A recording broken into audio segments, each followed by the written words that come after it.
et bienvenue dans l'émission Le Tête-à-Tête décideur consacrée aujourd'hui à la transformation digitale. Un sujet bien connu de tous, que ce soit entreprise ou particulier. Les transformations des usages dans notre quotidien touchent tous les secteurs et toutes classes sociales.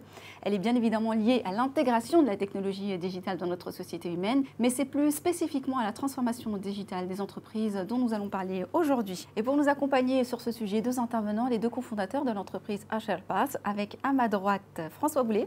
Bonjour Inna. Et à ma gauche, Cyril Courtin. Bonjour Linda. Et on va commencer avec vous, Cyril. C'est vrai que la transformation digitale, c'est un sujet dont on parle énormément aujourd'hui au sein de notre société. Est-ce qu'on peut aller jusqu'à parler d'évangélisation? Alors je dirais oui et non. Le niveau des entreprises dans ce domaine aujourd'hui est très varié. On le constate tous les jours en rencontrant nos clients. Certains d'entre eux sont des pionniers en la matière et d'autres sont plus dans une phase de réflexion.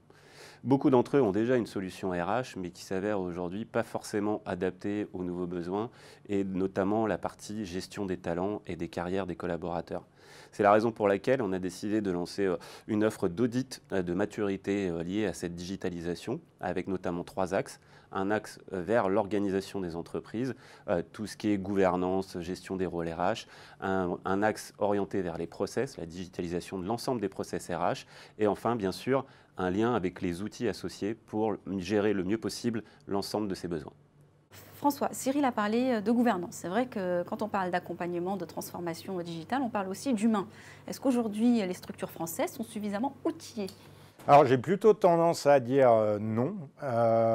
Pourquoi? Parce qu'avant de parler d'outils, il faut bien se poser sur le débat de la digitalisation, autour essentiellement de 3 axes. La gouvernance de l'entreprise par rapport à son business, est-ce qu'il va être digitalisé ou pas, et d'être prédictible sur ce point-là. Le deuxième, sur tout ce qui est attractivité et fidélisation. C'est très dur de recruter des gens si on a mauvaise presse, que ce soit à l'intérieur ou à l'extérieur. C'est ce qu'on appelle la e-réputation. Et enfin, le troisième point, sur le pilotage de l'entreprise au niveau global. Et par rapport à ces 3 points, le but du jeu, c'est d'avoir des outils en adéquation avec sa stratégie. Alors, la transformation au sein des entreprises, ça implique aussi une restructuration hiérarchique parfois. Est-ce que c'est suffisamment admis ? Alors sincèrement, c'est une chose qui se développe de plus en plus, mais je considère qu'il reste encore un énorme travail à effectuer pour faire progresser les entreprises.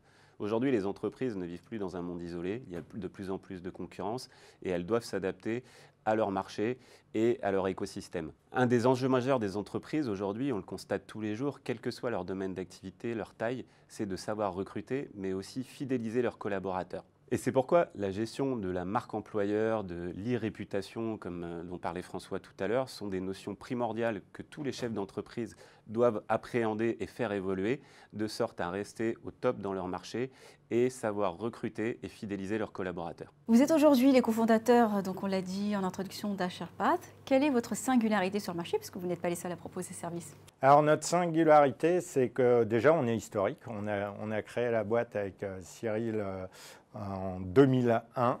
Aujourd'hui, notre spécificité, c'est que nous sommes le leader du SIRH, ce qu'on appelle en anglais le one-stop shopping pour le DRH, dans la mesure où on a 4 métiers. On fait du conseil métier stratégique RH, on fait de l'externalisation de paye, on fait de l'intégration et enfin, on a une solution software qui s'appelle Power.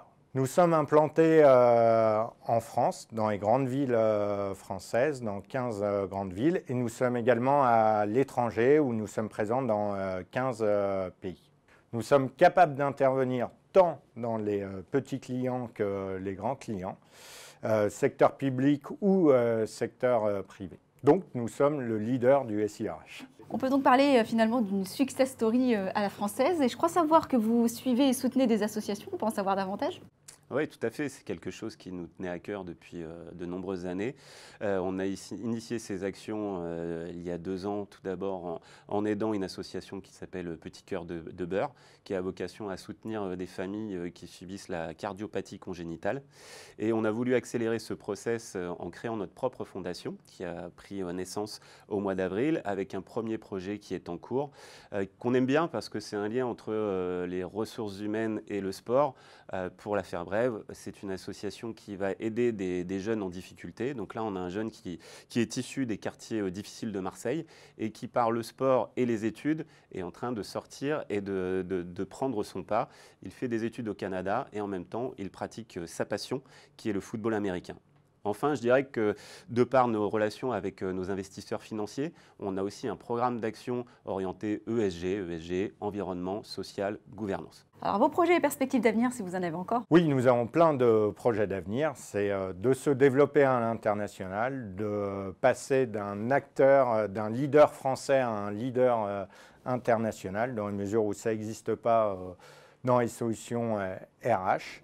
Et le deuxième point, c'est de grandir avec nos collaborateurs. À ce jour, nous sommes 700 et nous rêvons d'être quelques milliers.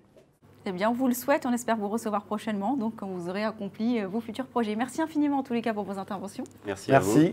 Merci à vous de nous avoir suivis sur bfmbusiness.com. On se retrouve bientôt pour un prochain numéro, le Tête à Tête décideur.